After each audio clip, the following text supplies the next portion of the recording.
Collectorate के बाहर किसानों का धरना प्रदर्शन, बकाया फसल बीमा क्लेम सहित 13 सूत्रीय मांग को लेकर लामबंद हुए किसान।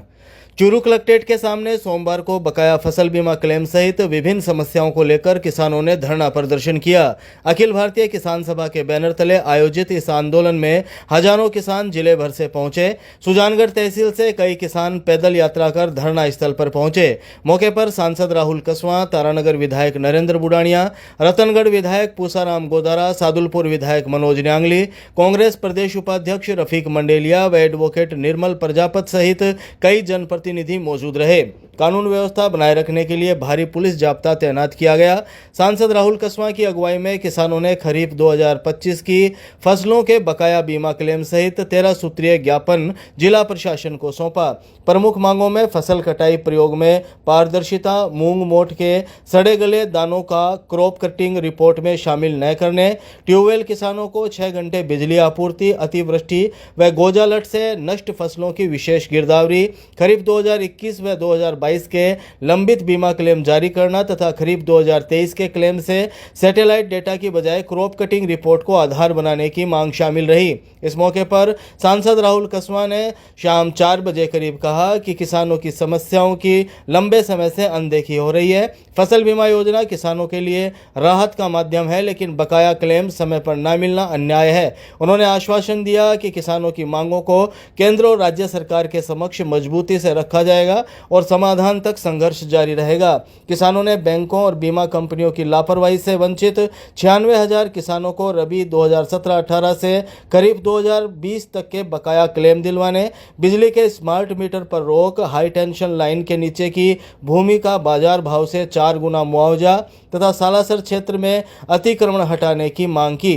किसान नेताओं ने चेतावनी दी कि यदि जल्द मांगे नहीं मानी गई तो आंदोलन को प्रदेश स्तर तक किया जाएगा। चूरू के द्वारा बहुत बड़ा किसानों का प्रदर्शन किया जा रहा है। बीते हुए दिनों में राजस्थान की जो सरकार है, जो डबल इंजन के नाम पे वोट लेके आई है, उसने किसानों को मारने का काम किया है, वो भी कलम के साथ में।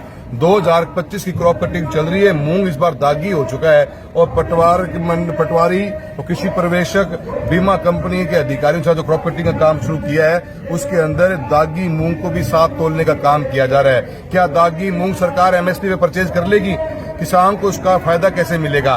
क्रॉप कटिंग होनी है तो हमने डिमांड ये करी है। तो हमारी सबसे बड़ी डिमांड हमारी आज ये है कि क्रॉप कटिंग जो आप करवा रहे हो उसके लिए एक एडवाइजरी निकाली जाए, लेटर निकाला जाए कि किसान के दागी मूंग की तुलाई नहीं हो सकती। क्रॉप कटिंग में दागी मूंग को हटाया जाए और क्रॉप कटिंग के अंदर सिर्फ साबुत मूंग को लेकर ही क्रॉप कटिंग की जाए। नंबर 1 हमारी मांग है। नंबर 2 मांग हमारी ये रही है 2021 का हमारा बीमा, जिसकी हम लड़ाई हमने सालों साल से हम लड़ते आ रहे हैं। 750 करोड़ हमारा क्लेम था जो मात्र 250 करोड़ में कंप्लीट कर दिया गया। उसकी लड़ाई लड़ी, किसानों ने धरना प्रदर्शन किया।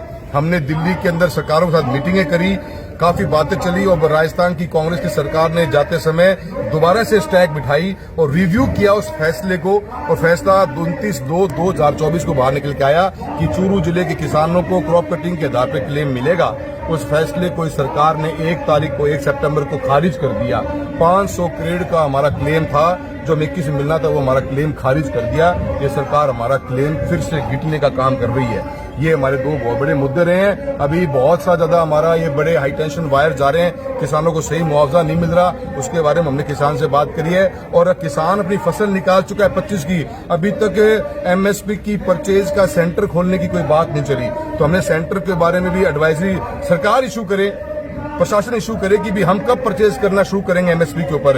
आप एमएसपी पे परचेजिंग करोगे नहीं, बेचारा गरीब किसान मंडी में जाके माल बेच कर रहा है औने पौने भाव के अंदर, उसको फायदा क्या मिलेगा एमएसपी का? तो ऐसे अनेकों मुद्दों को लेकर हमने कलेक्टर महोदय को ज्ञापन दिया है और कलेक्टर महोदय ने हमें आश्वासन दिया है, शायद वो जल्दी हमारे को लेटर निकला देंगे कि क्रॉप कटिंग के समय पे किसान के साथ में दागी मूंग को तोला नहीं जाएगा। ये हमारी सबसे बड़ी डिमांड है, इसलिए किसान सारे बैठे हुए हैं और वही हमने आज ज्ञापन